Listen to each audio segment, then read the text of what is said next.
Halo guys. Assalamualaikum semuanya. Suara aku masuk gak ya?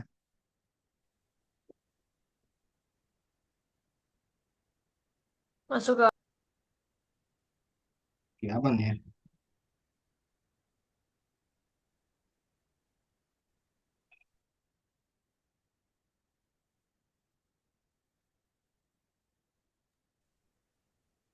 Halo, Assalamualaikum warahmatullahi wabarakatuh. Kak Yasin udah bergabung ya? Udah, aman, aman. Mulai aja lah. Mungkin aku buka dulu bentar ya Kak ya. Perkenalkan Hmm. teman-teman, aku Ainun selaku Kabid Pendidikan MBM 2024. Jadi membuka sebentar aja. Terima kasih kepada Kak Yasin dari tim Yasin Edu atas kesempatannya untuk bisa memberikan kami tambahan bahan belajar. Teman-teman silakan diikuti dengan antusias ya.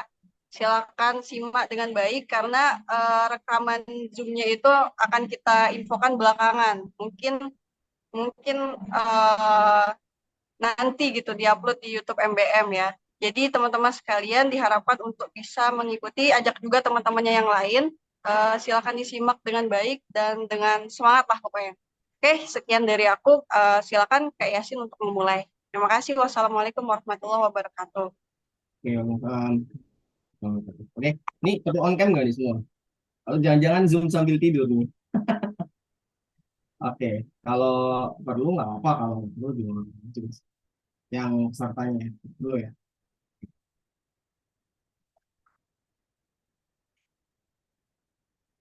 Oke, sebelum mungkin kita buka dulu lah ya. Kita buka dengan doa. Semoga ilmunya bermanfaat. Berdoa mulai.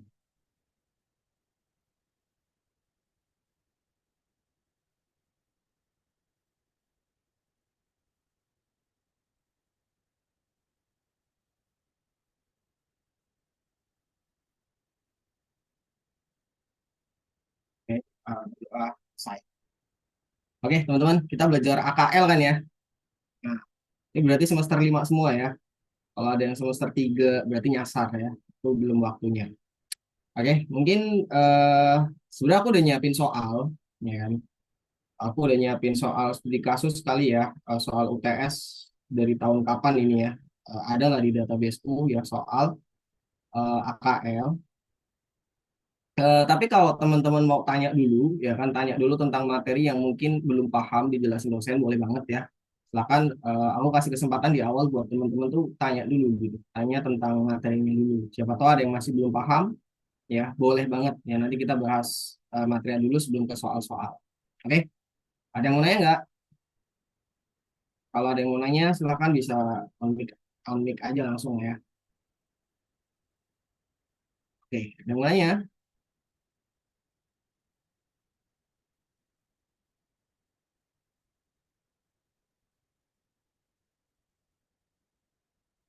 Oke, tunggu ya.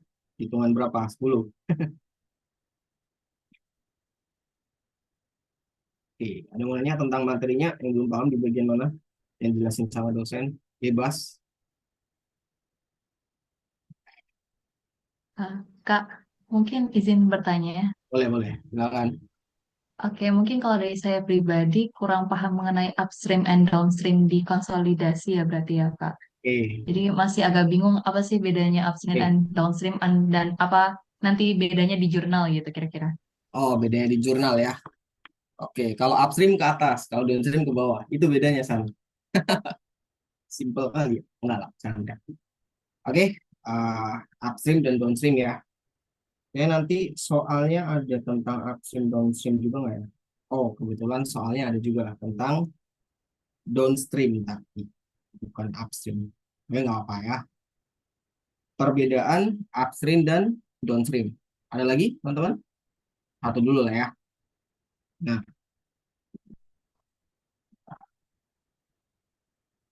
upstream dan downstream.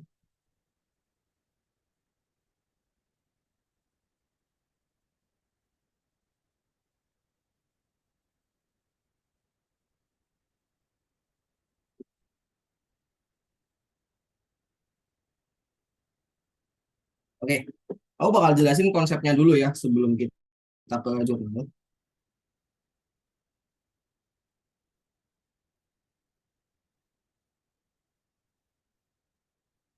Oke, nah, kelihatan ya.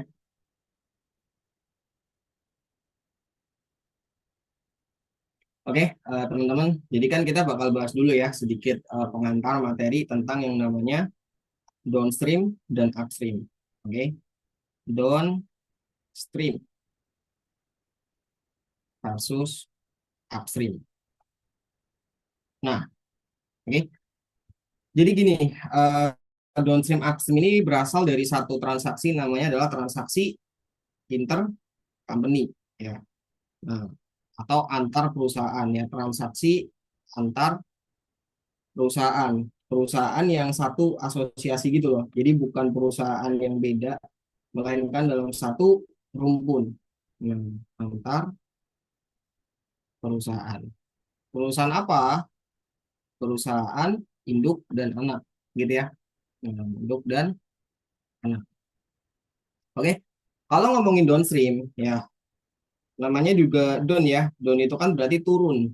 Nah, berarti transaksinya kayak mana? Transaksinya adalah dari induk turun ke anak. Oke. Kalau upstream gimana? Kalau upstream berarti ya kebalikannya. Namanya juga up ke atas gitu kan. Nah, upstream berarti dari anak ke induk. Oke. Nah, walaupun panahnya sama-sama ke bawah ya, jangan deh ubah deh. Biar kelihatan atas gitu kan. Berarti anggaplah di sini ada induk, ya kan? Transaksinya, nah kayak gini, anak. Oke. Yang membedakan apa? Yang membedakan nanti alokasi, ya, alokasi income itu berbeda. Oke. Nah, jadi perbedaan pertama nih ya. Perbedaan pertama adalah ini perbedaan ya. Perbedaan. Perbedaan pertama ada yang namanya alokasi net income. Oke. Nah, jadi yang namanya transaksi intercompany itu kan adalah transaksi yang tidak boleh diakui sebenarnya ya. Selama barangnya itu belum terjual ke pihak ketiga. Karena memang ya ibarat kata hidup dan anak ini satu kantong gitu loh. Cuma pindah dari kantong kiri ke kantong kanan doang. Tapi ya sebenarnya masih masih dalam satu lingkaran yang sama. Jadi sebenarnya transaksinya itu tidak diakui. Nah, that's why ketika barangnya misalkan kayak gini lah ya. Misalkan ini contoh downstream dulu lah. Ini ada induk. Induk jualan inventory. Nah, contoh di semester ini kan inventory kan. Nanti semester depan lebih banyak lagi. Ada bonds, ada equipment, dan lain-lain. Anggaplah ini inventory. Ya, inventory nih. Jualan kemana? Jualan ke anak. Kan ada profit. Ya nggak? Nah, induk menjual senilai sales. Ya nggak? Senilai sales. Kemudian ya ada HPP-nya juga si induk. Nah, oke. Okay. Anak pun sama, anak pun nanti akan menjual kemana? Ke pihak ketiga. Nah, pihak ketiga ini adalah pihak luar, ya, ke konsumen mungkin atau ke distributor. Intinya bukan satu perusahaan lagi lah ya. Oke, ini pun sama menjual senilai sales. Nah, dan dia juga punya yang namanya HPP. Nah, ini ambil contoh kasarannya aja ya guys ya, kasarannya aja. Misalkan di sini anggaplah HPP-nya si induk, dia kan beli dari pihak ketiga lah ya, bodo amat ya, kita nggak peduli itu ya kan. Anggaplah 100.000. Nah, HPP-nya si induk. Kemudian dijual ke anak berapa? 120.000. Berarti kan ada profit, bener nggak? Ada profit 20.000. Nah, 20.000 ini tidak boleh diakui guys. Kenapa? Ya karena kalau boleh diakui nggak perlu jualan ke pihak luar. Ini udah bolak-balik aja gitu. Induk jualan ke anak, induk jualan ke anak. Ya kong kali kong aja. Nah, that's why dalam akuntansi ya ada selisih keuntungan kan 20.000 ini. 20.000 inilah nanti yang akan dieliminasi. Oke, anggap ya. Nah, boleh diakui ketika kapan? Boleh diakui ketika misalkan nih salesnya 120, ya kan? Induk jualan ke anak. Si anak jualan ke pihak ketiga nggak? Jualan. Si salesnya si induk akan menjadi HPP-nya si anak. Itu 120.000. Nah, kemudian anggaplah dia jual seharga 140.000. Nah, oke. Berarti ketika semuanya sudah terjual, maka akan ada profit berapa? Akan ada profit dari sini ke sini 20.000, ya. Kemudian dari sini ke sini 20.000. Awalnya nih profit belum boleh diakui nih, yang 20.000 di sini belum boleh diakui, ya kan? Nah, yang baru boleh diakui yang mana? 20.000, karena anak jualan ke pihak ketiga. Tapi ketika sudah terjual ke pihak ketiga, maka ya dia anggapannya apa? Anggapannya ini sudah diakui. Jadi profitnya berapa? Profit totalnya berarti nanti ya anggapannya adalah HPP-nya 100.000, HPP dari asal muasalnya yaitu 100.000 dari induk, sama harga jual ujungnya yaitu 140.000. Sehingga ada profit berapa? 40.000. Nah, ketika sudah terjual, profit ini boleh diakui. Oke. Nah, nanti pengaruhnya kemana? Tadi pengaruhnya ke alokasi net income, ya kan?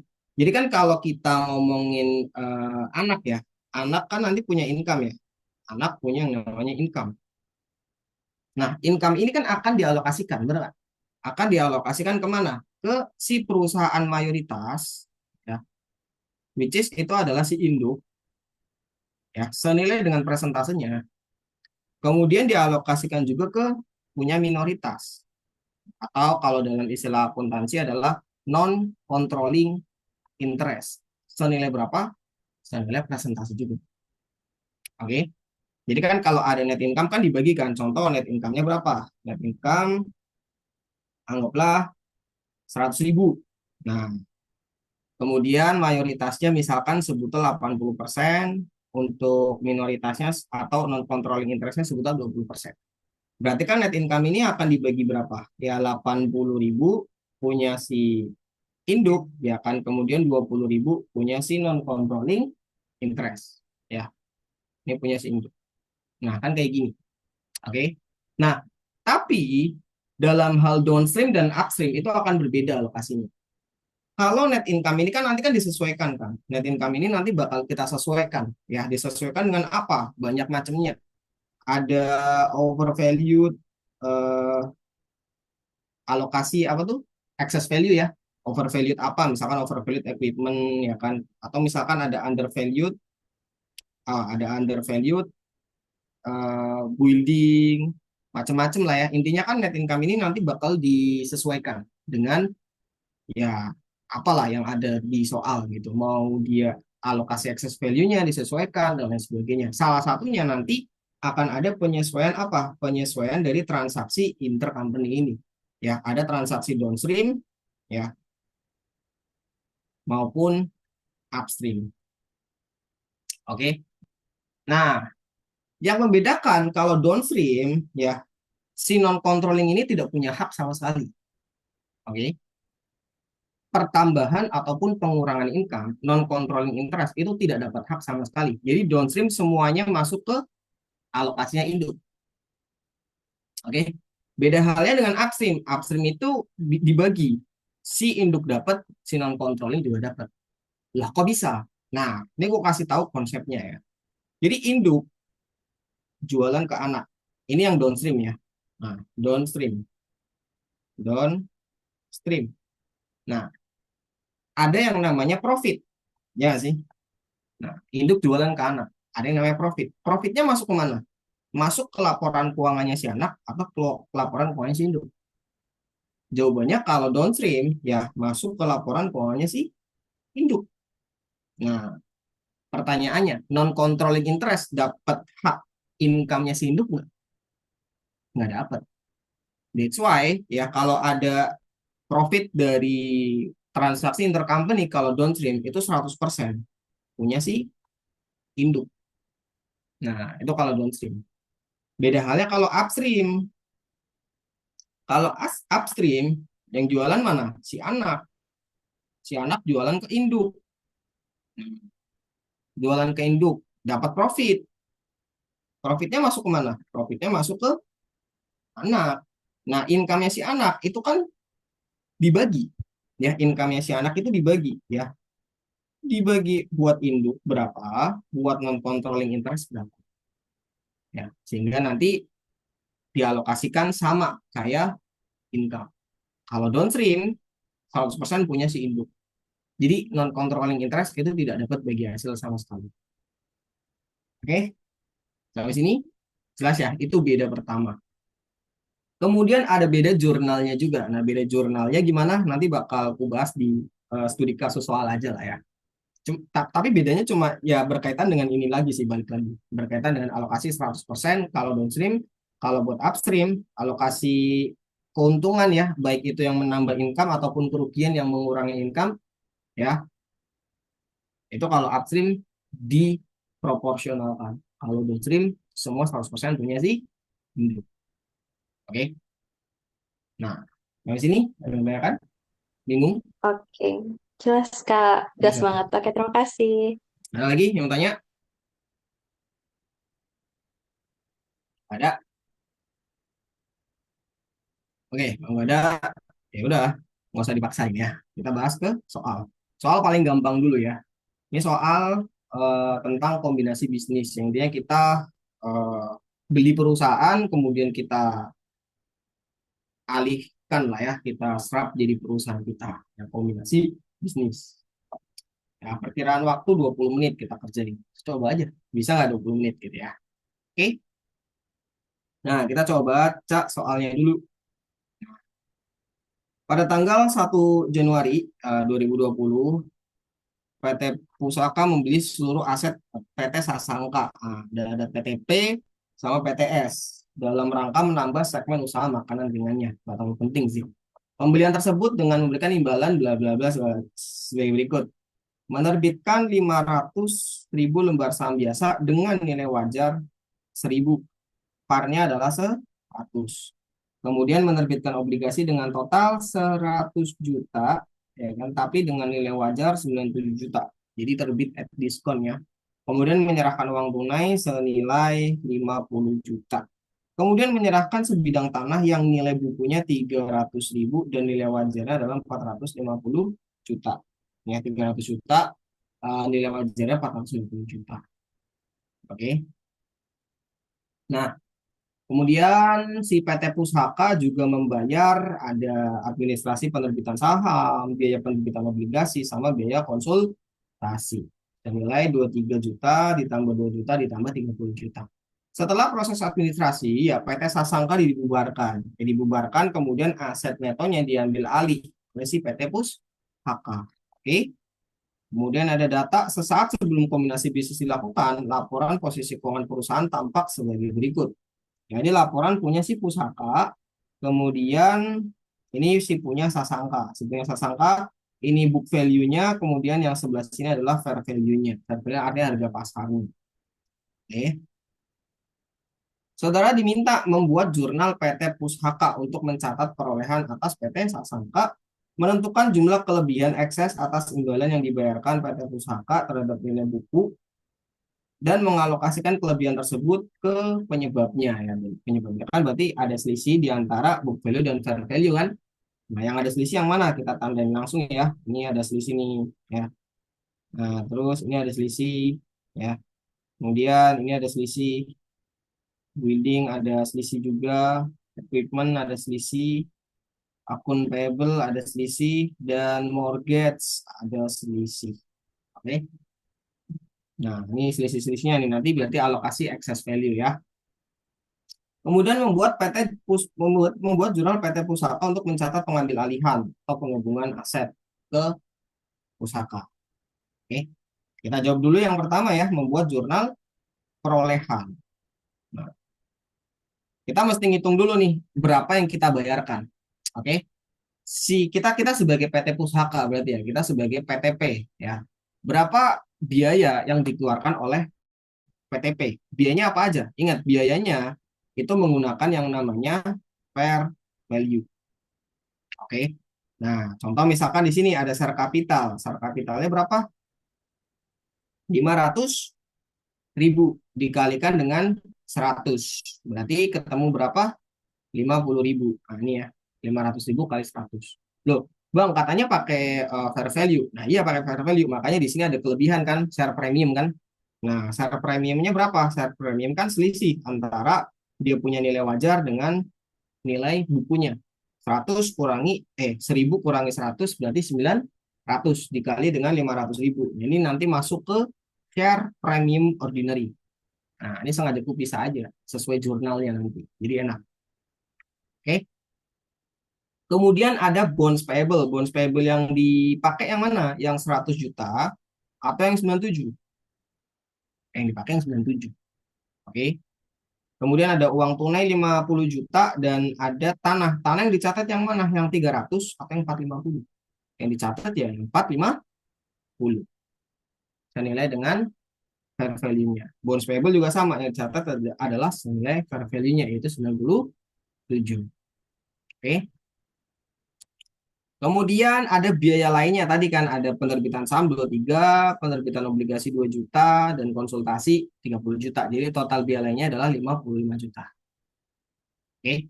Kemudian bagaimana jurnal perolehannya? Nah, ini kita tulis. Jurnal perolehan investment. Jurnal perolehannya berapa? Berarti totalnya berapa tadi? 1.097 juta. Ingat berdasarkan fair value. Nah, 1,97 juta ini dari mana aja? Dari sini, share capital ordinary 50 juta, share premium 450, bonds payable 97 juta, ya berarti bonds payable ya ini behind the scene aja. Berarti si PTP kan punya bonds, ya nanti bakal kita amortisasi, ya setiap tahun kita amortisasi sampai angkanya di 100 juta. Cuma kita nggak bahas, itu behind the scene aja ya. Kemudian ada cash 50 juta, kemudian menjual tanahnya kan. Tanahnya yang dicatat berapa? Tanahnya yang dicatat adalah 300 juta. Tapi kan diakui ya sebagai 450 juta. Makanya ada gain online muncul 150 juta. Oke. Hasil dari revaluasi lah. Revaluasi dari dia punya tanah. Sama kayak saham. Share premium kan dianggapnya ya dalam tanda kutip gain juga sebenarnya, keuntungan juga. Ya, selisih dari nilai wajar. Lah bonds payable kok nggak ada bang 3 juta sebagai gain? Enggak. Karena bonds payable kan ya nanti bakal kita akui amortisasinya setiap tahun. Oke. Jurnalnya kayak gini perolehan investmentnya. Simpel ya. Terus jurnal biaya lainnya gimana? Nah ini kan ada 3 biaya ya. Ada penerbitan saham, kemudian obligasi sama konsultan. Nah tiga-tiganya ya ini nanti tiga-tiganya masuk ke akun yang berbeda. Contoh, jurnal penerbitan saham berarti kan berkaitan dengan saham. Oke. Kalau berkaitan dengan saham, maka dia akan mengurangi yang namanya share premium. Obligasi pun sama. Ya, ini berarti nanti akan mempengaruhi nilai bonds payable-nya. Biaya konsultan nanti akan dianggap sebagai expense investment-nya. Oke. Nah, ini ya. Nah, tadi penerbitan saham kan berkaitan dengan saham kan. Ya berarti akun yang terpengaruh apa? Ya share premium ordinary. Jadi mengurangi ini 450. Oke. Bonds payable pun sama ya kan. Nah, 97 juta. Ternyata ada biaya lain-lain lah ya. Berarti mengurangi nilai bondsnya. Jadi 97 kurang 2 berarti jadi 95. Kemudian untuk yang konsultasi, nah konsultasi ini kan tentang kombinasi bisnis. Nah, berarti masuk ke investment expense. Ya, senilai 30 juta. Total cash yang dikeluarin berapa? 55 juta. Simple. Di sini amannya. Nah, kemudian yang kedua. Yang kedua tadi soal perintahnya apa? Nah, menentukan jumlah kelebihan ya atau excess value. Excess value kemana aja excess value-nya? Nah, ini yang udah kita titikin ya. Nah, ini kita titikin. Ada apa aja nih? Ada apa aja? Ada akun receivable. Akun receivable berarti fair value-nya lebih kecil. Kalau fair value-nya lebih kecil, berarti book value-nya lebih gede. Lebih gede berarti over valued. Ya, berarti ini over. Nah, over value berapa? Selisihnya ya dihitung lah nanti lah ya. Nah, kita hitung langsung deh.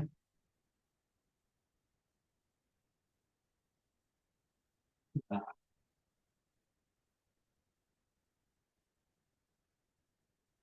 mana? 210 kali 210 kurang 195. Nah, 15 ya. Over 15 juta ya. Kemudian ada inventory. Inventory berarti apa? Under ya. Nah, lebih kecil kan? Book value-nya kan berarti under. Under 5 juta. Terus apa lagi? Ada land. Land berarti under juga kan? Nah, under 90 juta. Ya kan? Kemudian ada building over 15 juta. Kemudian ada equipment, ada apa nih? Over juga ya, over 5 juta. Apa lagi? Akun payable over 30 juta. Kemudian ada mortgage under, ya under valued maksudnya ya, 110 juta. Nah, datanya udah ada semua. Tinggal nanti kita hitung excess value-nya berapa. Nah, ini ya. Investment cost-nya berapa tadi? Investment cost-nya adalah 1M97 juta. Kemudian book value net asset yang dimiliki sama si PTS berapa? Ya kita lihat di ekuitasnya 300 juta, share kapitalnya RE-nya adalah 500. Udah kita masukkan ya. 300 tambah 500 ketemu 800. Sehingga ada excess value atau selisih senilai 297 juta. Anggap ya. Oke. Kemudian kita analisis tadi ya, ada apa aja? Ada yang pertama akun receivable ya, akun receivable over nih. Akun receivable-nya over berapa? 15 juta. Kalau over berarti kan akun receivable-nya harus turun, ya kan? Karena dicatat terlalu lebih. Jadi harus diturunkan. Makanya di sini minus berapa? Minus 15 juta. Begitupun inventory under, kalau under kan berarti harus dinaikkan. Ya. Kalau dinaikkan berarti untung lah positif 5 juta. Ya, dan seterusnya. Ada line under berarti positif karena harus naik. Building over berarti negatif 15 karena harus turun. Equipment over ya harus turun 5 juta. Nah, begitu. Tapi kalau liabilitas kebalikannya. Akun payable over. Kalau akun payable over kan berarti harus turun. Kalau utangnya turun berarti untung. Nah, makanya kalau over positif ya. Mortgage under. Oh, utangnya dicatat lebih kecil, harus ditambah. Kalau nambah utang kayak mana? Kalau nambah utang berarti berarti minus 10 juta. Oke. Kemudian sisanya masuk ke mana? Nah, ini total, nih kalau kita total ini, totalnya berapa? Totalnya adalah 80.000. Nah, ini ya, 80 juta nih kita lihat. Ini udah aku cekin ya, 80 juta. Oke, nah sisanya masuk ke mana? Sisanya masuk sebagai goodwill. Oke. Kemudian ada excess value senilai berapa? 297, sama kan balance. Gitu. Oke. Ini namanya alokasi. Terus jurnal pengambil alihannya kayak mana? Nah, jurnal pengambil alihan ya udah tinggal kalian catat aja semua angka-angka ini. Ya. Jadi ini kan debit nih, ini kan aset-aset semua kan. Ini kan aset nih, cash, eh, akun receivable, ada notes, inventory, ada current asset, land building dan lain-lain. Nah, ini liabilitas nih. Ya, kalau cash penerimaan kalau aset penerimaan aset berarti di debit ya. Nah, ini di debit semuanya nih ya. Ditulis aja semuanya, dikopas aja lah ya. Jadi 185, 195, 155 dan seterusnya sampai equipment 50 juta ya. Kemudian ada tambahan berapa tadi goodwill ya. Goodwill berapa? 217 juta. Nah, kemudian investment in PT Sasangka yang awal perolehan ini, yang angka ini kita tutup ya. Kita hilangkan. Kita hilangkan berapa? 1M97 juta. Kemudian ini kita juga mengakui utangnya, akun payable dan mortgage 300 dan 110. Nah, berarti 300 juta dan 110. Oke, kalau kita cek ya, ini berapa? Totalnya debit 1M507. Kalau kreditnya berapa? 1M507 juta. 507 juta juga. Oke, jadi udah balance. Benar. Nah, ini soal tentang kombinasi bisnis. Sampai sini ada yang tanyakan? Ya, ada yang tanya dulu nggak?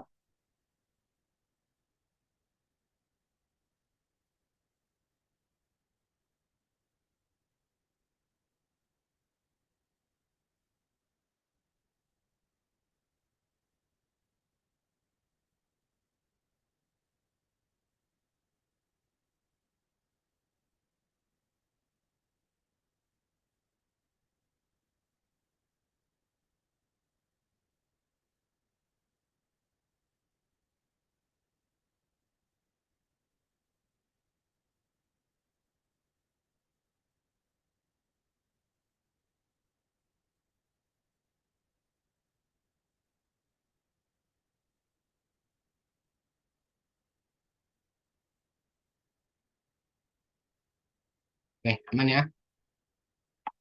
Lanjut ya. Nah, lanjut. Bahas apa lagi nih?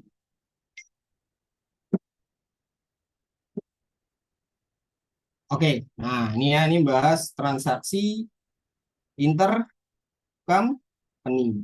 Nah, oke ya, kita coba bahas soal ini ya. Nah, ada yang dulu. Nah, lanjut.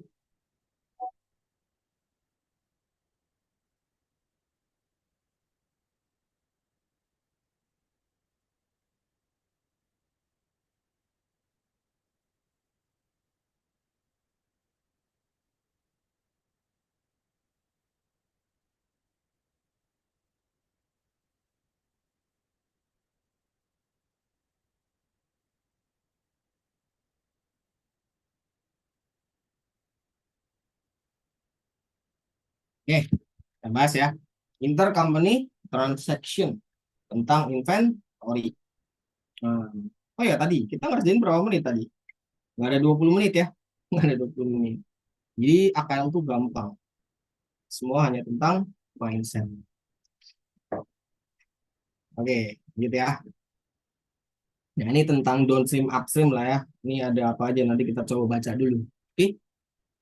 Nah, berikut adalah informasi yang terkait dengan akuisisi sebagian saham beredar PT Samya ya yang dilakukan oleh PT Para.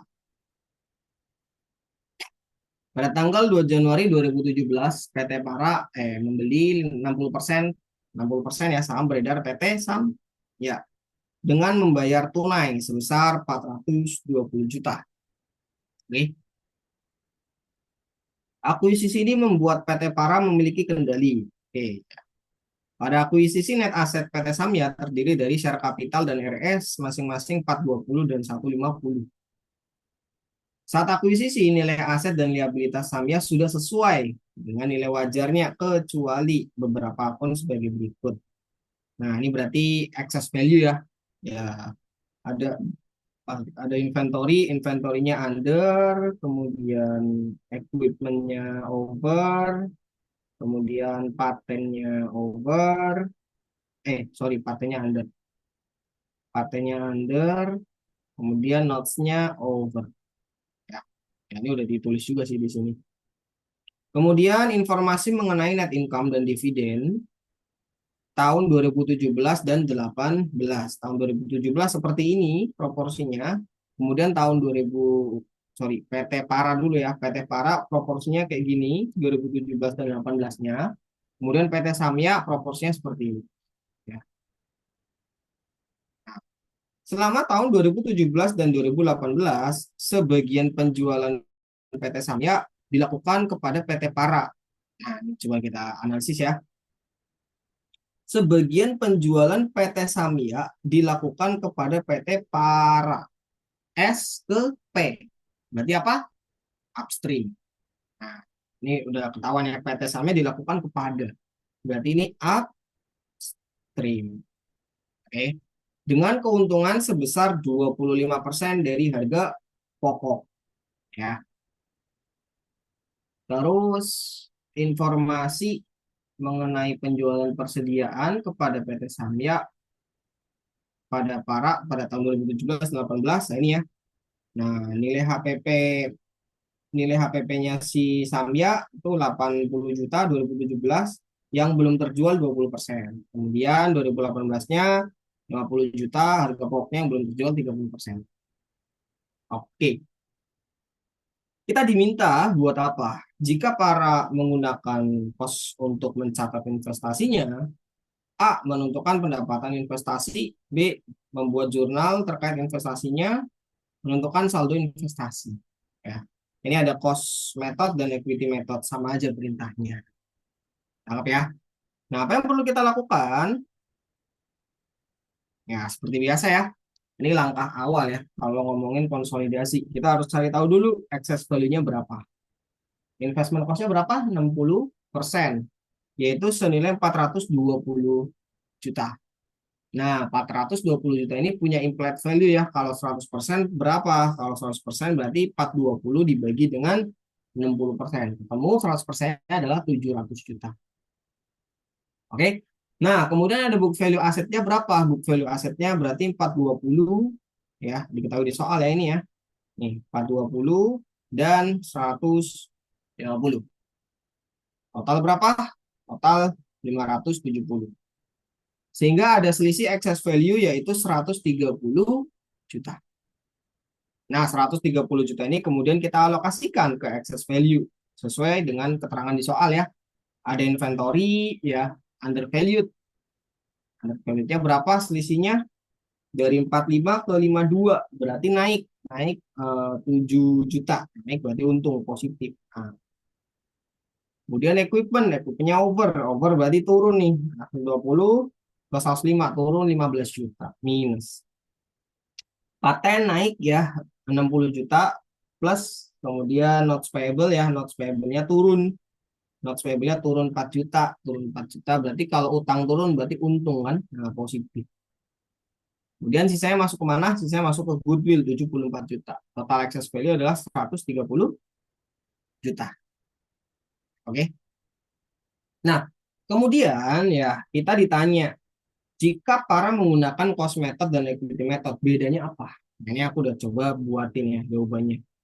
Kalau kita menggunakan cost method ya, pendapatan investasi ya dari si PT Para berasal dari mana? Berasal dari dividen. Ya kan? Bukan berasal dari income from PT Samya, bukan ya. Karena kan dia tidak mencatat income from ya. Dia tidak menaik turunkan dia punya akun investasi. Jadi income yang diakui ya berupa dividen. Anggap ya. Yaitu berapa? Dividennya si siapa? Dividennya si Samya berarti ya. Nah, si Samya dia kasih dividen berapa? Sorry. Oke. Ya, lanjut ya. Si Samya dividennya berapa? Tahun 2017 50 juta. Nah, 50 juta kita dapat berapa persen? 60%. Berarti 60% dikali 50 juta. Ketemu angka 30 juta. Ini ya. Kemudian tahun 2018 75 juta. Nah, sama dikalikan dengan 60% juga. Itu 75 juta kali 60%. Ketemu angka 45 juta. Anggap ya. Kemudian jurnal PT Para terkait investasi baik di tahun 2017 ataupun tahun 2018.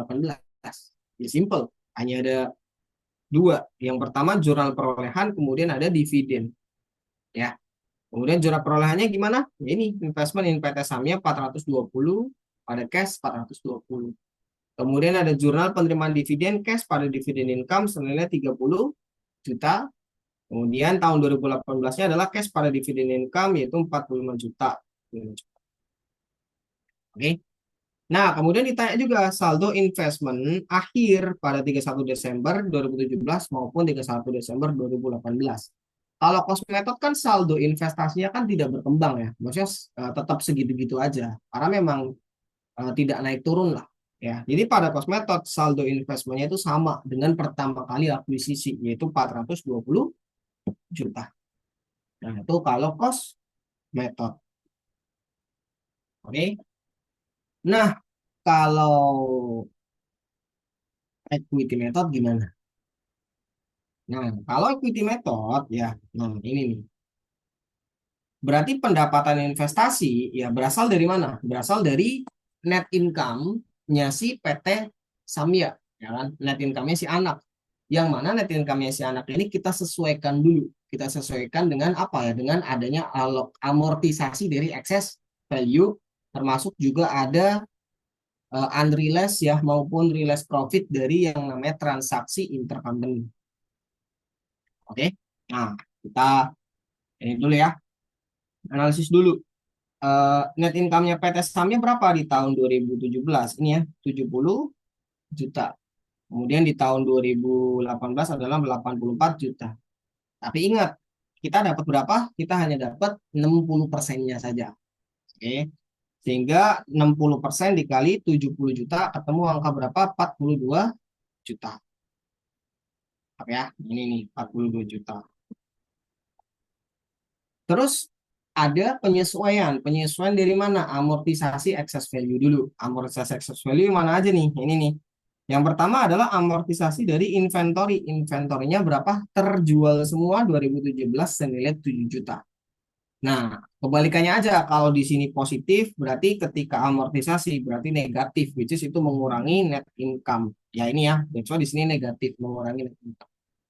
Mengurangi berapa? Minus, berarti 60% dikalikan tadi ya, 7 juta. Ketemu angka 4,2 juta minus. Equipment pun sama. Equipment di sini minus 15 juta, tapi masa manfaatnya 5 tahun.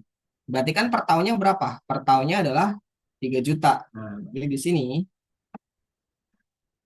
3 juta per tahun amortisasinya. 3 juta kalau 100%, kalau 60% berapa? Berarti 1,8 juta.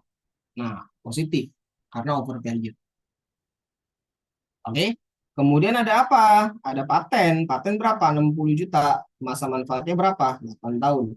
Udah. Berarti 60 juta dibagi dengan 8 tahun.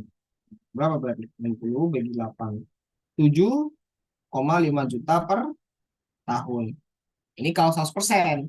Kalau 60% kayak mana? Ya udah, berarti kali 60%. Ketemu angka 4,5 juta. Under. Ini berarti mengurangi income. Kemudian ada notes payable. Notes payable berapa selisihnya? 4 juta. 4 juta tapi di sini 4 tahun.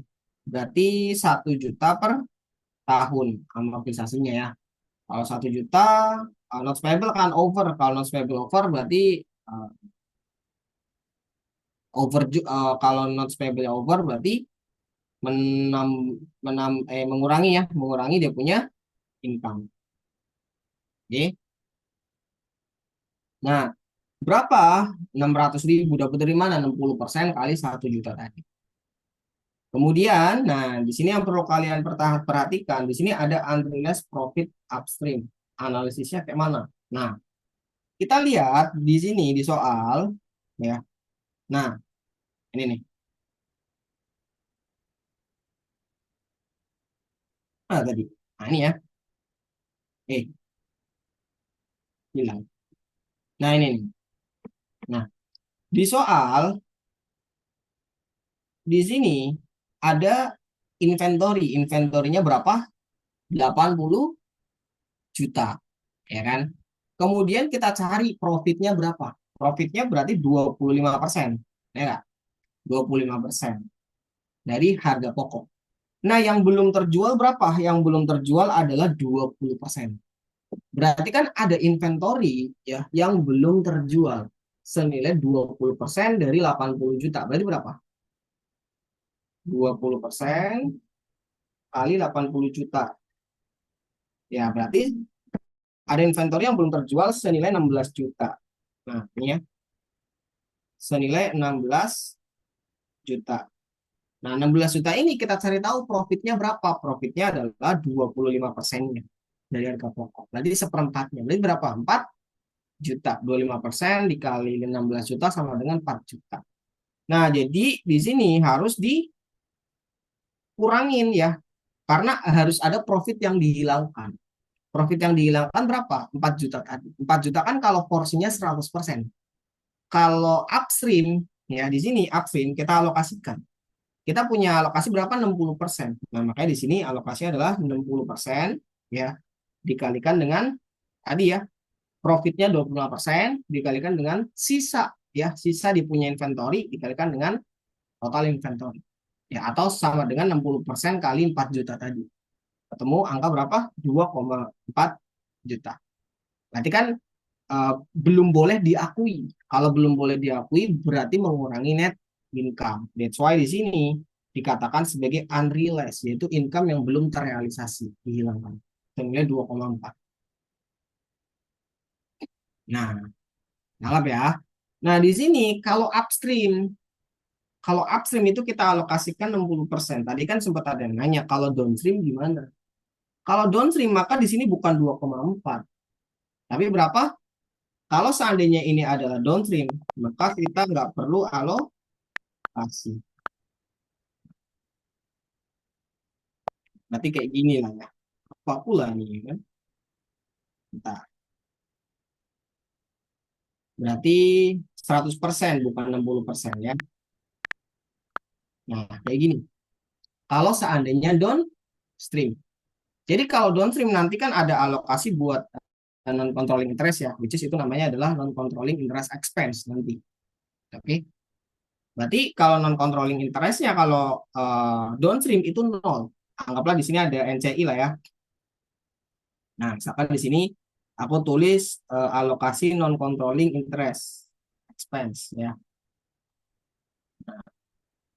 expense. Nah, kalau dia punya downstream berarti di sini 4 juta, di sini nol. Nah, kayak gini. Nah, berarti yang ini kan tinggal kita kopas aja lah ya. Ini berarti sama dengan ini bagi 60 kali 40. Nah, kayak gini lah. Ini contoh aja ya.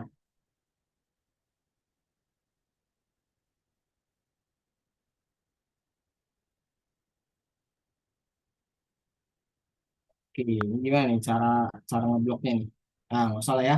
Ya, intinya kayak gini lah, sama ya. Kalau seandainya alokasi NCI expense ya kan, ini bagi 60 kali 40. Nah, kan alokasinya kayak gini nih, ya kan? NCI expense dapat kan, equipment juga sama nanti ya. Ini dapat alokasi 40%-nya, ya ini pun sama, dapat alokasi berapa tadi? 60% dikali 40. Ini pun sama. Nah, ini biar paham dulu ya. Nah, kalau downstream itu kayak gini. Kalau seandainya downstream berarti ini total total ya, total sum kurung.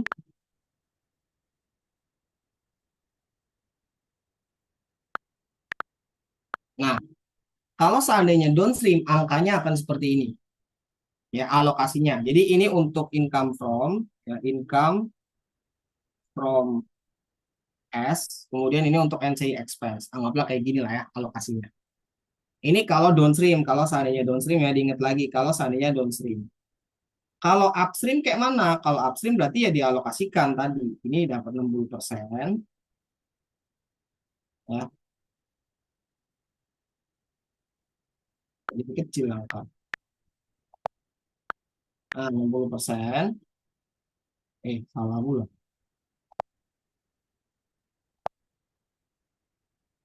Nah, ini ya. Baru ngedein keyboardnya kayak gini. Saya. Nah, kayak gini ya. Nah, nanti kalau upstream si non controlling dapat alokasi dia. Dapat alokasinya berapa? Dapat alokasinya sama 40%. Nah,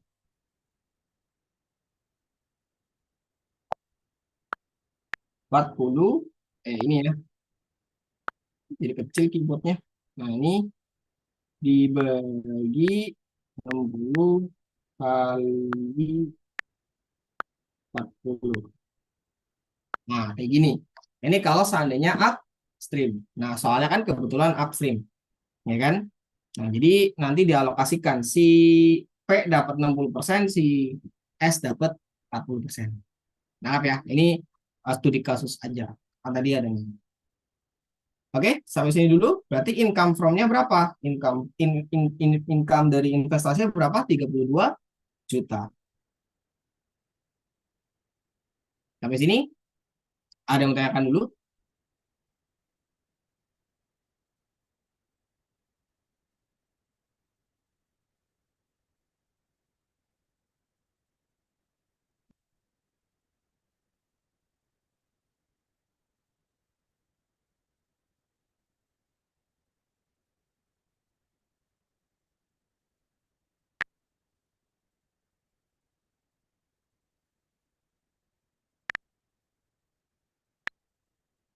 Oke, ini ya. Ada yang tanyakan? 11.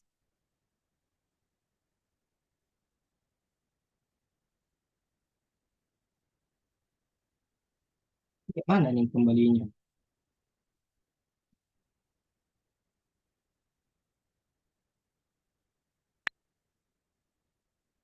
Ntar kembaliin keyboardnya dulu. Letakkan dua jari pada papan ketik mengambang. Oke.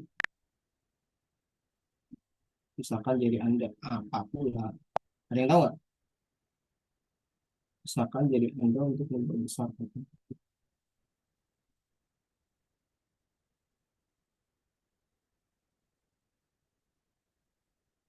Oke, nanti dulu lah ya. Jadi kecil. Oke, lanjut ya.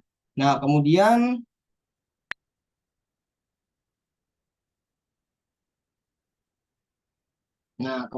di tahun 2018 ada apa? Ini ya, sama juga kan? Ada kita ngalokasi net income. Net income-nya berapa? Kita balik ke sini. Oh, net income-nya 84 juta. 84 juta kita alokasikan berapa? Kita alokasikan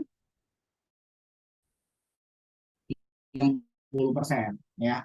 60%. Ya. Kemudian sama ya, di sini ada excess value juga. Kebetulan yang inventory ini kan sudah terjual di tahun 2017 kan. Berarti udah nggak muncul lagi di tahun 2018. Berarti sisanya tinggal berapa? Sisanya tinggal ini, equipment, paten, sama notes. Ya sama aja equipment, paten, sama notes. Nilainya sama. Oke. Nah, kemudian di tahun 2018, waktu 2017 ini unrealized, ya kan? Belum terjual. Nah, tapi di tahun 2018 yaitu sudah terjual sehingga unrealized ini akan menjadi realized, ya. Jadi baru direalisasikan di tahun 2018 sehingga akan menambah dia punya income karena sudah terrealisasi. Sehingga ditambah berapa? 2,4 juta. Nah, tapi di tahun 2018 pun ternyata ada yang belum terjual. Yang belum terjual berapa? Ini 30% dari 50 juta. Kita tulis juga. Nah, ini ya. 30% dari 50 juta, ya. Profitnya berapa? 25%. Kemudian kita kalikan berapa? Kita kalikan 60%. Gitu. Ketemu angka income from-nya berapa? 47 juta 250.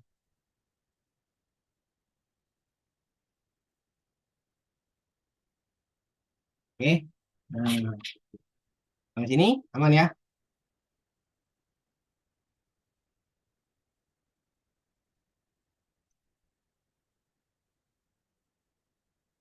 Gitu ya. Terus ditanya nih jurnalnya gimana? Nah, ini jurnalnya. Ya, investment in PT Samya 420 juta, 420 juta. Kalau ada dividen gimana? Kalau ada dividen berarti akan masuk ke nilai investment, mengurangi ya. Cash pada investment senilai 30 juta, 30 juta. Kemudian tadi kan hasil perhitungan kita ya jurnal bagian laba dan amortisasinya berarti menambah investasi toh. Investment in PT Samya pada income from senilai 32 juta. Dapat dari yang tadi kita hitung. Nah, kalau downstream udah pasti angkanya beda. Oke.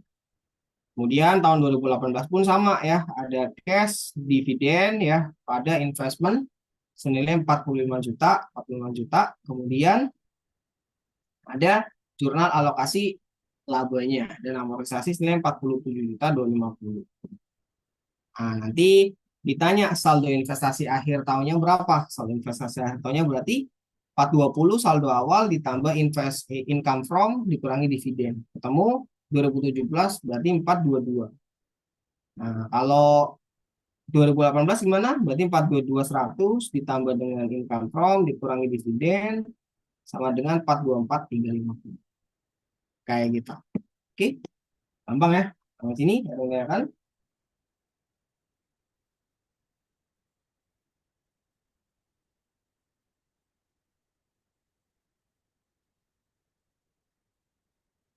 Nah, oke.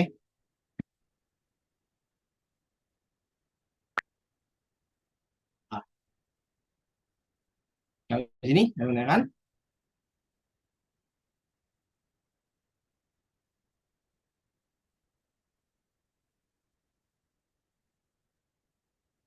Di soal ini yang ngitung NC expense tadi nggak kepake ya, karena nggak disuruh. Kalau disuruh berarti ya dibikin aja. Karena kan kebetulan tidak disuruh ya. Itu aku cuma ini ya studi kasus aja. Kalau upstream dan downstream itu bedanya di mana? Bedanya di sini di alokasi unrealized profitnya. ya. Kalau downstream 100% buat si income from, ya si NCI nggak dapat alias nol. Tapi kalau upstream dua-duanya dapat sesuai dengan alokasi. Oke. Nah,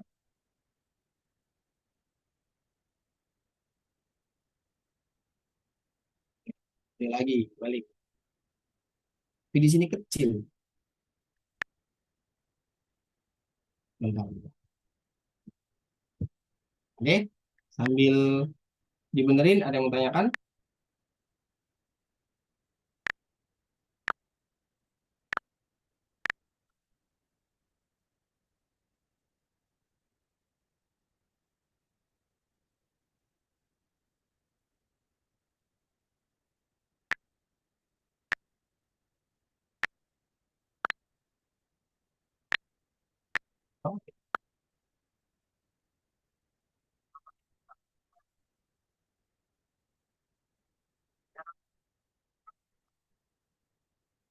Oke, aman? Aman ya? Oke, ya kita close dulu. Terus kita buka lagi.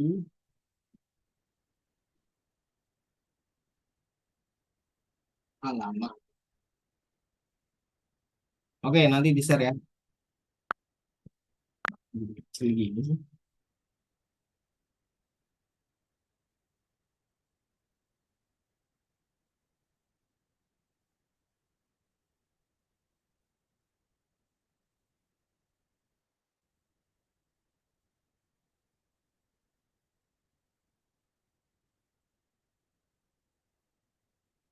Oke, aman? Udah mau nanya? Oke, bentar. Close dulu ya.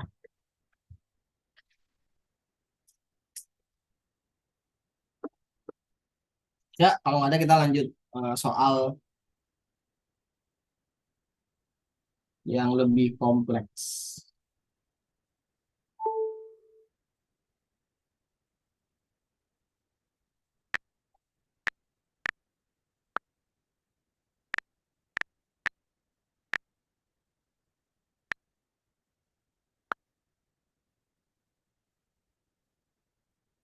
Oke, aman ya?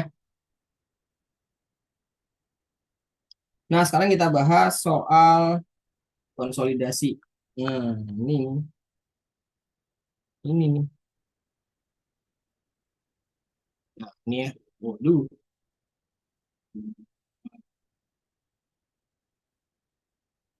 60 menit, sejam. Oh, apa nih? Amortisasi excess value-nya nggak perlu di jurnal sendiri-sendiri. Kalau aku sih digabung aja sih. Kan nanti sama juga kan? Nanti kan sama juga ini, digabung. Kalau aku digabung, biar cepat. Jadi kita hitung di sini, ya kita hitung di sini, habis itu kita gabung jurnalnya. Nah, mana? Ini jadi satu aja. Kan nanti sama aja, hemat waktu juga. Oke?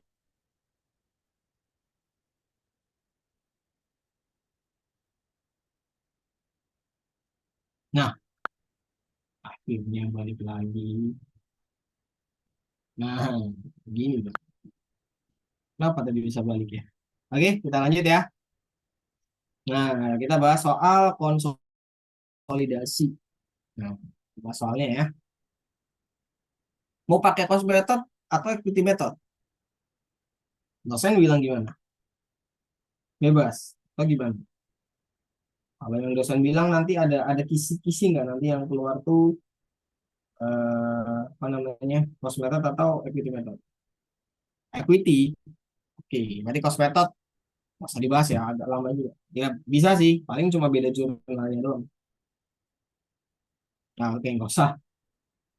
Usah.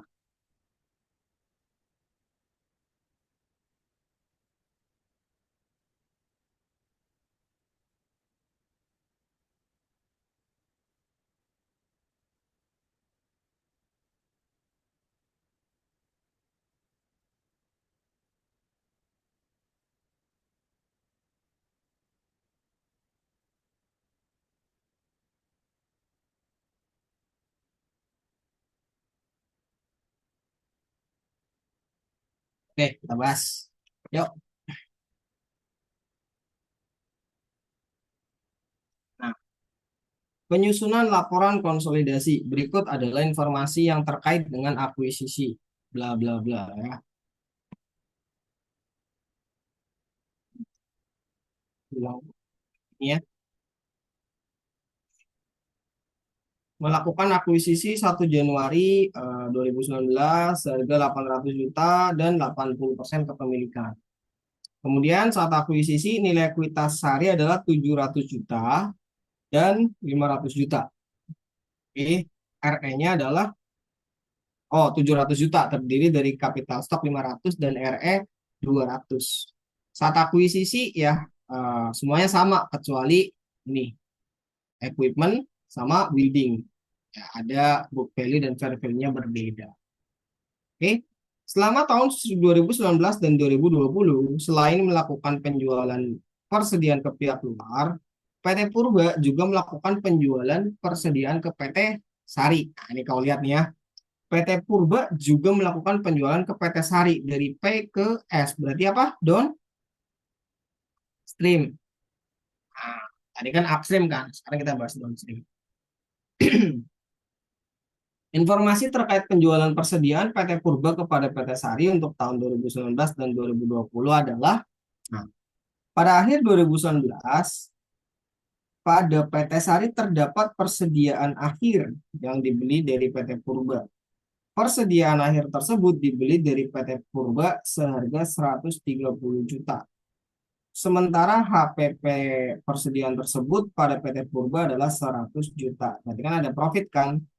Ada profit, kau hitung aja. Profitnya berarti 30 juta. Oke. Kemudian 2020 terdapat penjualan kepada PT Sari seharga 200 juta dengan margin yang diambil oleh PT Purba, alamak pakai persentase ya. Terdapat penjualan kepada PT Sari dengan margin yaitu 25% dari harga jual. Sampai dengan akhir 2020, seperempat barang ini belum terjual ke pihak ketiga. Oke, kita hitung langsung aja lah ya. Dalam penjualan PT Purba, berarti kan seperempat. Seperempatnya belum terjual. Seperempat dari 200 juta berapa?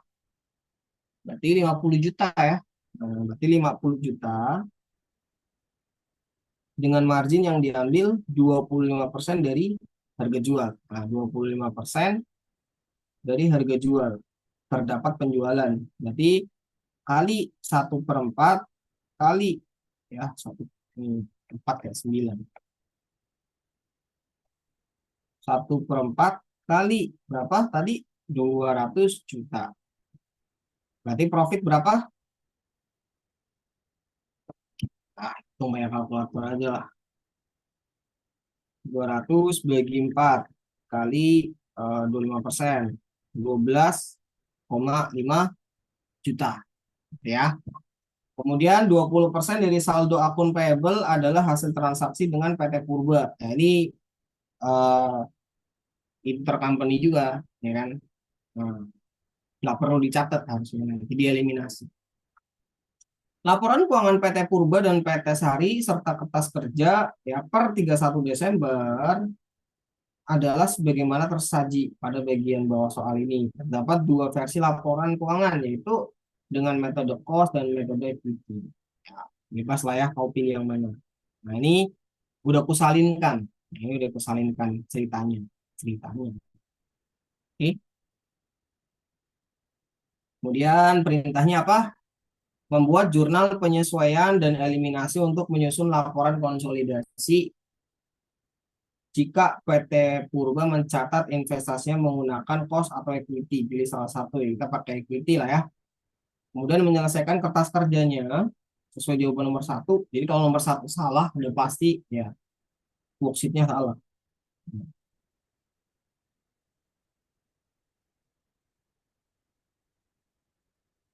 Apa ini?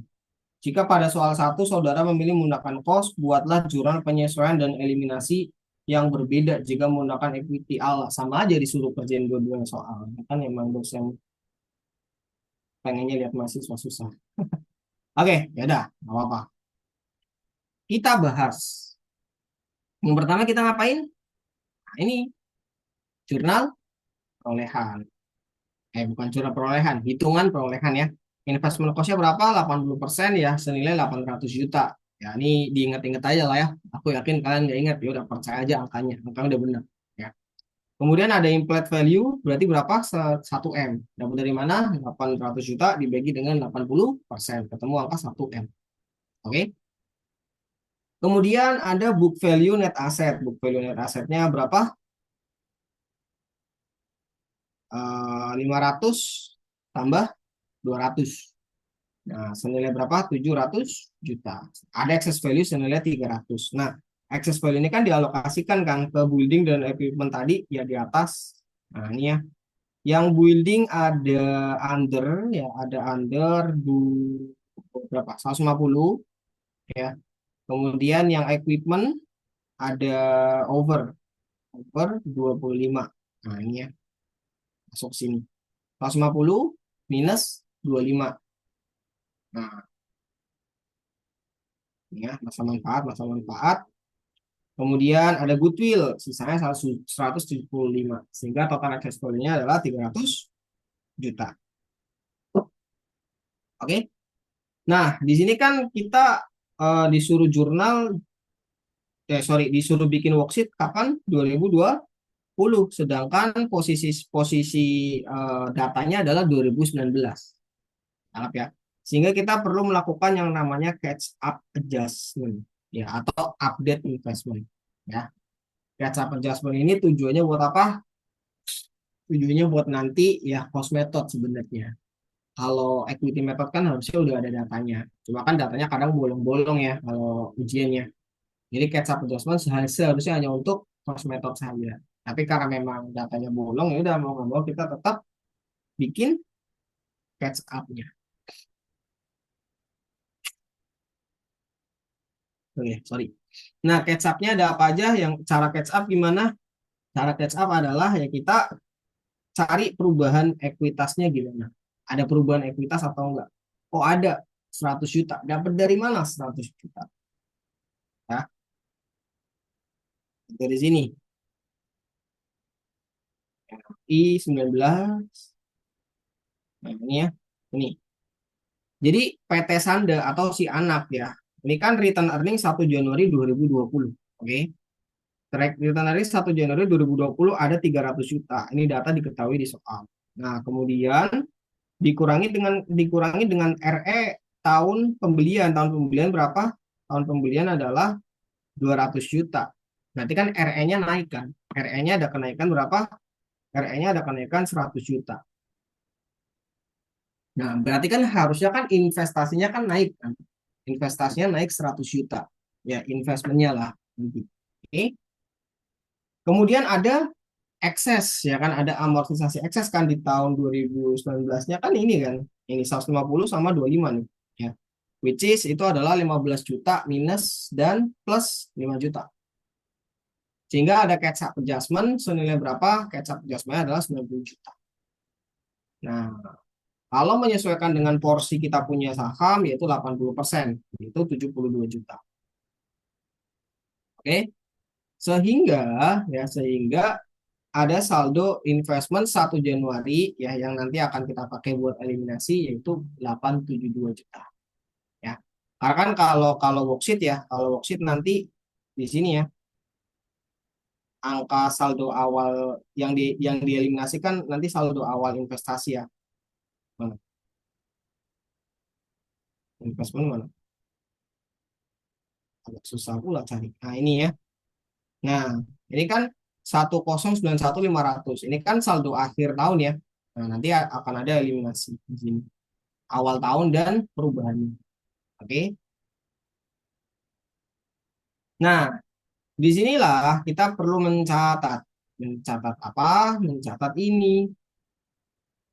Ya, mencatat yang namanya alokasi net income. Net income tahun ini berapa? Net income tahun ini ya diketahui di soal kan tadi kan. Nih,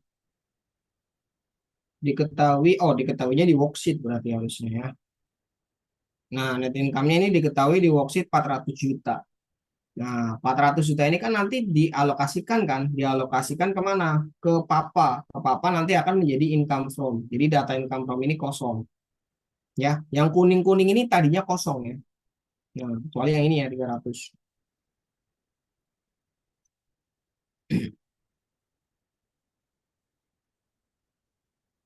Gimana tadi? Nah, ini ya. Nah, tadi kan 400 juta. Oke, 400 juta ini ya kan dialokasikan. Alokasinya berapa? 80% buat si eh, mayoritas ya, buat si PTP ya, dan 20% buat si PTS. Sorry, bukan PTS, buat NCI expense. Nah, ini alokasi. Berarti 320 sama 80 juta. Kemudian ada apa? Ada excess value-nya. Ini kalau udah pintar, udah paham lah ya. Nah, ini 15 juta ya minus sama 5 juta. Nah, dialokasikan juga 80% ke si income from, kemudian 20% yaitu 3 juta ke NCI expense. Ya, sama equipment pun sama 4 juta sama 1 juta. Nah, yang pertama kemudian ada realized profit downstream. Apa itu realized? Sekarang kan tahun 2020 kan. Nah, kemudian di tahun 2019 kan ini ya ada apa tadi? Ada profit 30 juta ya dari tahun 2019 yang tadinya belum diakui unrealized. Unrealized di tahun 2019 akan menjadi realized di tahun sekarang, which is tahun 2020. Jadi 30 juta ini akan menambah dia punya income. Ya, menambah, berarti positif. Nah, ini ya 30 juta. 30 juta apakah nanti dialokasikan? Enggak. 30 juta semuanya punya si induk. Makanya 100% menambah income from S. Oke, makanya di sini nol nih, si NCI nggak dapat apa-apa. Begitupun di tahun ini masih ada yang belum terjual berapa? 12,5, berarti dikurangi 12,5 juta. Income from 100%, NCI expense dapatnya nol. Nah, sehingga di sini income from-nya berapa? 329.500, untuk NCI expense-nya adalah 78 juta. Kemudian ada dividen ya, ada dividen 100 juta ya dialokasikan aja. Untuk induk 80%, NCI expense, untuk NCI 20%. Kemudian nanti kita melengkapi yang namanya worksheet-nya. Nah, kita lengkapin dulu. Tadi kan data ini udah ketemu ya. 329.500. Nanti kan sales ditambah income from, dikurangi COGS, dikurangi operating expense, dikurangi depresiasi expense, nanti ketemu angka ini. Ya kan? Nah, kemudian net income ditambah dengan return earning awal, ya dikurangi dengan dividen, ketemu angka ini. Nah, kemudian ini pun sama ya, nanti di sini masuk ke sini. Jadi ketemulah angka ini ditambah tambah tambah tambah tambah tambah tambah ketemu angka ini. Nah, dia nanti dilengkap-lengkapin aja lah. Ya, main puzzle aja. Oke? Nah, intinya di sini udah lengkap nih. Yang perlu kita lakukan berikutnya apa? Perlu melakukan yang namanya jurnal eliminasi. Jurnal eliminasinya apa aja? Nah, untuk equity method, apakah kita perlu melakukan yang namanya update investment? Nah, ini nggak perlu. Ini khusus buat cost method. Nanti kita bahas ya cost method. Oke. Jurnal yang pertama yaitu mengeliminasi, bukan dividen, mengeliminasi mana ini? Nggak muncul.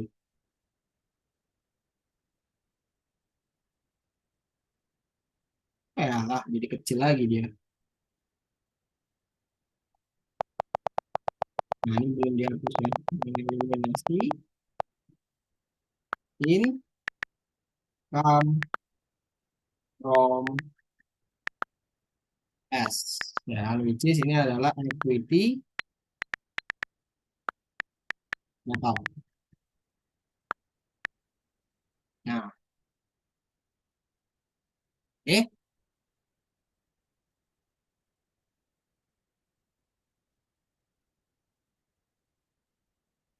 Nah, terus habis kita habis kita eliminasi ini, ya ini ya eliminasinya ya. Angkanya dapat dari mana? Nih 329. 329 tadi yang kita hitung kan 329.500 ini ya, 329.500. Makanya hati-hati kalau downstream, upstream angkanya beda pasti. Ya. Nah, 329.500. Kemudian dividennya kita eliminasi juga 80 juta ya. Ini ya, 80 juta. Nah, kemudian ada investment in S ya 249.500. Oke. Kemudian memunculkan bagian NCI ya, which is ini adalah alokasi non controlling interest. Sama, masuk-masukin aja angkanya. Tadi udah kita hitung kan, 78 juta sama 20 juta. Oke. 78 sama 20 ketemu NCI endingnya berapa? 58 juta. Kemudian kita mengeliminasi jurnal beginning investment dan beginning equity-nya. Ya. Jurnalnya berapa? Nah, investmentnya kita eliminasi dulu ya, 872. Dapat dari mana? Dapat dari update tadi. Ya ini ya, 872 update-nya. Oke. Kemudian ya ada common stock-nya 500, retainernya 300. Dapat dari mana? Dari soal dong. Ini kan ada ini kan. Mana nih common stock-nya 500 ya. Kemudian return earning awalnya berapa? 300. Nah, kemudian ada excess value toh. Nah, ada excess value berapa? Oh, ini dulu alokasi NCI equity-nya. Berarti kan 20%-nya kan, 20% dari investment in S-nya. Senilai berarti 218. Sehingga ada excess value 290. Nah, 290 nanti dialokasikan ke building berapa? Ke building harusnya kan tadi berapa? 150 kan? Yang ini kan 150 kan selisihnya kan? Nah, ini 150 sama 25 kan? Nah, tapi kan ini di tahun 2019. Sekarang kan tahun 2020, Bro. Ini ya. Berarti kan masing-masing sudah dieliminasi setahun-setahun. Berarti kan 150 kurang 15 juta. Sama dengan 135 sekarang buildingnya. Jadi sekarang buildingnya tinggal 135. Nah, equipmentnya pun sama. Dari 25 kemudian sudah dipakai toh 5 juta. Nah, jadi yang namanya 20. Oke. Goodwill-nya sama 175. Pokoknya ingat ini goodwill-nya harus sama. Goodwill nggak berubah. Kalau goodwill-nya salah, yang nggak sama kayak tahun sebelumnya berarti ada hitungan yang sama.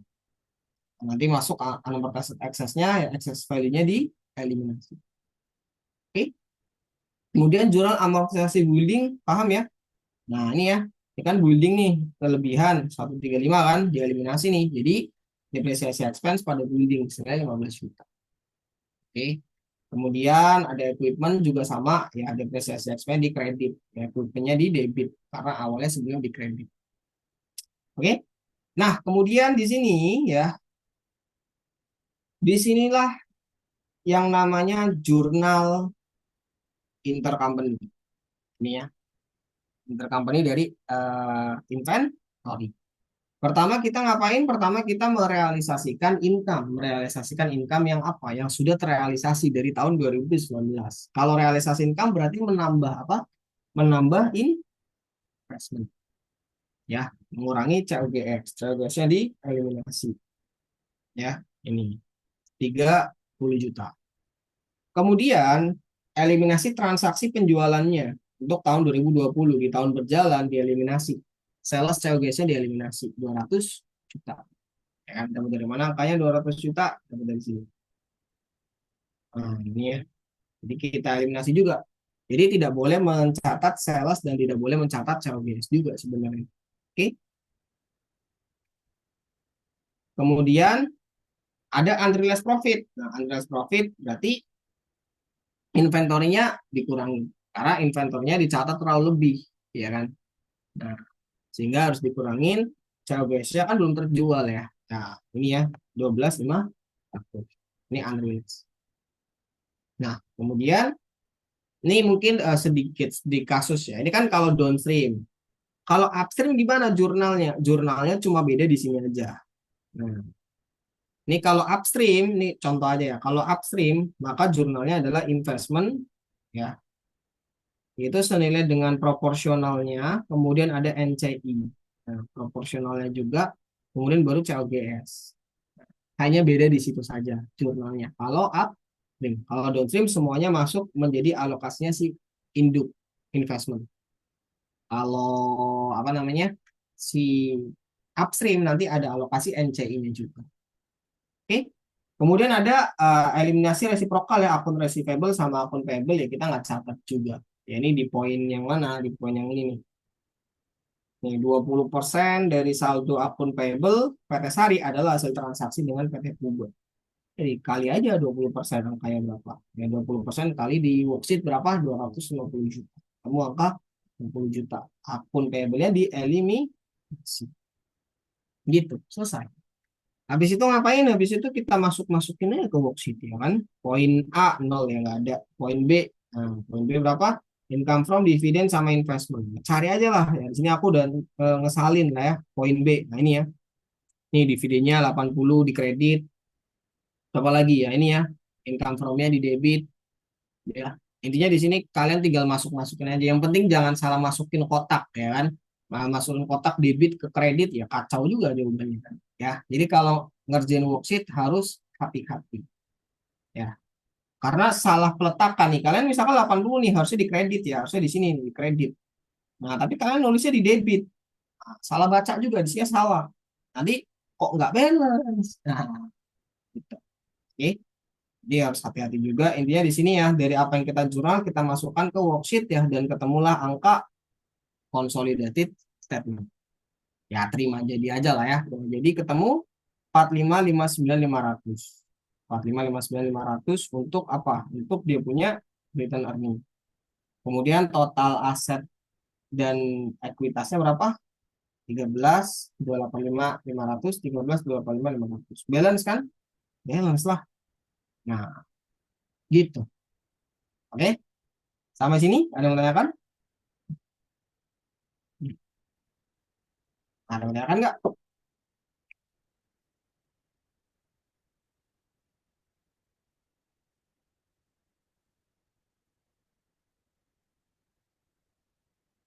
Aman?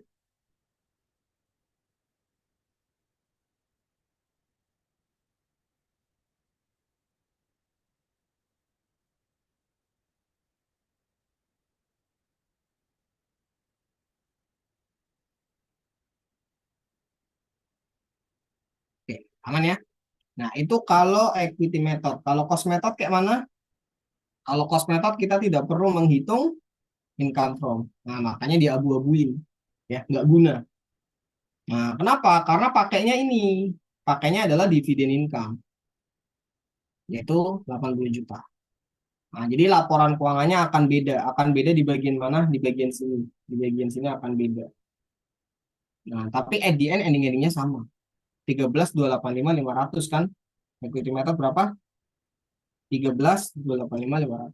Konsolidasinya ending akhirnya sama. Cuma beda jalannya saja. Nah, ini ya. Untuk dia punya jurnal, bedanya cuma dua ini. Yang pertama ada jurnal update investment. Karena kan investmentnya si cost method itu kan tidak berubah. Sama dengan dia punya awal tahun. Ya, jadi tidak berubah. Awal tahunnya berapa? Awal tahunnya dia awal awal beli lah ya. Awal belinya berapa? 800 juta. Padahal ada perubahan, ada kenaikan dan penurunan. Nah ini kenaikan penurunannya 72 juta.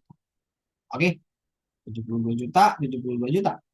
Nah, kemudian untuk eliminasi income-nya ya pakai dividen income, bukan income from.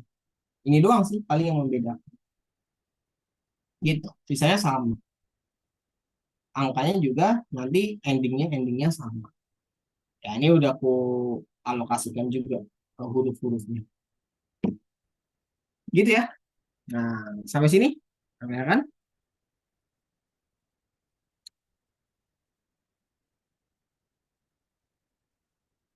Mau nanya, kalau return earning-nya ada yang nggak diketahui kayak mana? Dihitung lah.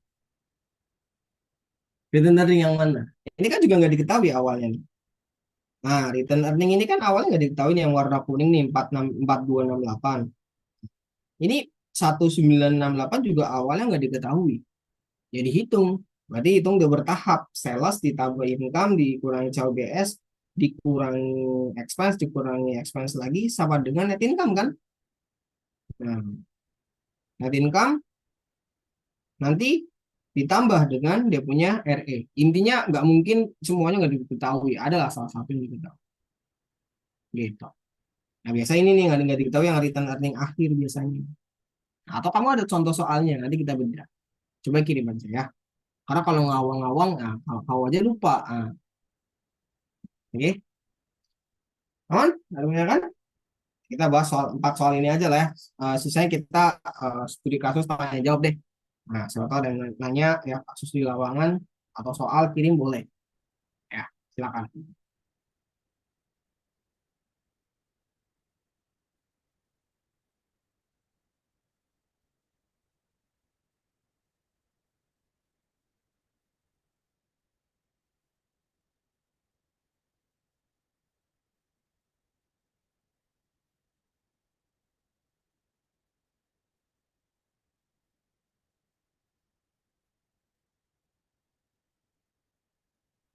Oke, ada yang nanya kan? Nggak ada. Kalau ada, udah selesai. Udah paham?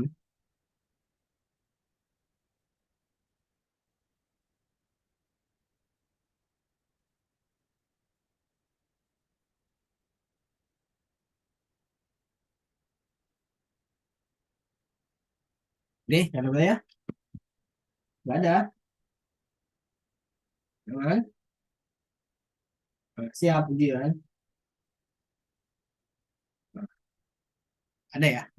Soalnya aku nyiapin soalnya itu doang. Ya, oke, nggak ada. Oke, kalau nggak ada, ya paling ya kita akhiri ya. Doa lagi ya. Kita doa dulu. Doa mulai.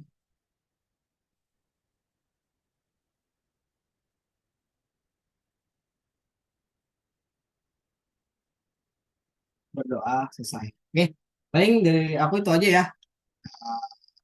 Nanti recordnya mungkin minta ke panitia. Nanti file Excelnya bakal kasih ke grup ya. Ke grup apa tuh BBM yang WA itu. Nanti bakal aku kirim. Oke, thank you. Assalamualaikum. Bye. Waalaikumsalam. Makasih, Kak.